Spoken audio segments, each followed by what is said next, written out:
안녕하십니까? 상락교회 백승영 목사입니다. 저는 오늘 춤추며 찬양하라는 제목으로 말씀을 나누고자 합니다. 춤추며 그의 이름을 찬양하며 소고와 수금으로 그를 찬양할지어다. 오늘 본문의 말씀은 바로 감사와 경배를 주제로 하는 작자 미상의 시입니다.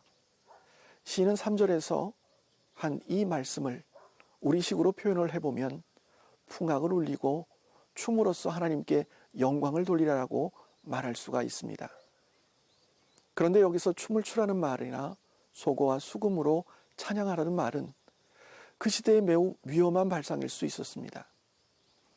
왜냐하면 춤이나 악기는 당시 이방 종교의 제사와 아주 밀접한 관련이 있기 때문입니다.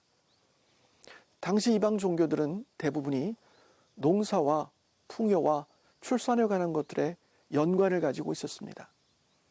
그래서 제사의 행위도 역시 대부분 농경의 신인 이 바알을 어떻게 하면 흥분을 시켜서 비를 내리게 할 것인가에 목적이 있었습니다. 당연히 춤이라는 것도 매우 선정적이고 성적인 행위를 유발하는 그런 내용이 대부분이었죠. 그래서 더 격렬한 리듬에 맞추어서 허리와 몸을 요란하게 흔들어대는 춤을 추었던 것입니다. 물론 여기서 춤추며 찬양하라는 말이 이런 춤을 그대로 모방하라는 말은 아닙니다. 하지만 이런 권면은 받아들이는 사람들에게 따라서 매우 다르게 받아들여져서 오해를 살 수도 있는 심각한 것이었습니다.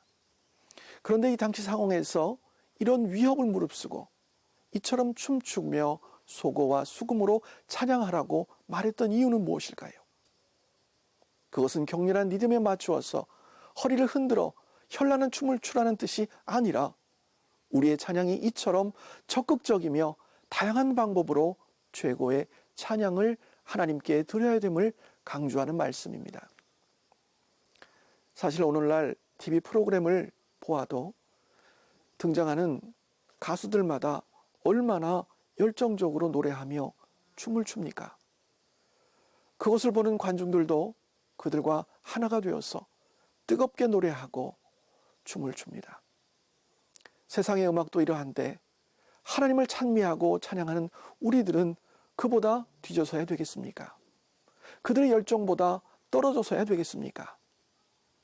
사랑하는 성도 여러분, 그들이 주는 춤 안에는 예수가 없지만은 우리들이 주님께 드리는 찬양에는 참 사랑이신 예수 그리스도가 계십니다.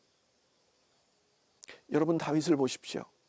그는 한 나라의 왕이었지만은 하나님 앞에서 어떻게 했습니까?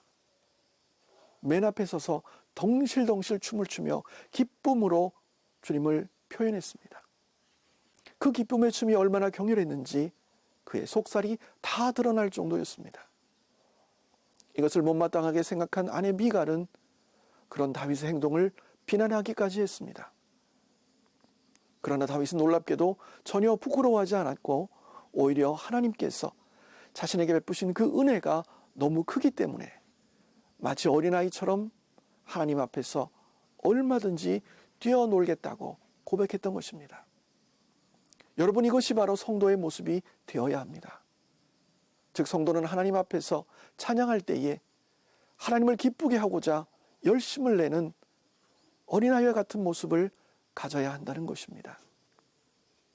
오늘 주신 말씀을 통해서 주님을 찬양하는 마음으로 승리하는 저와 여러분 되시기를 바랍니다.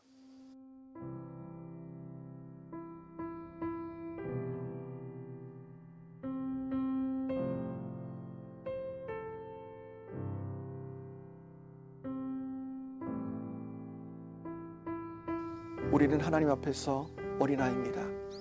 우리는 하나님께서 지으신 피조물에 지나지 않는다는 그 본질을 잊지 말아야 합니다.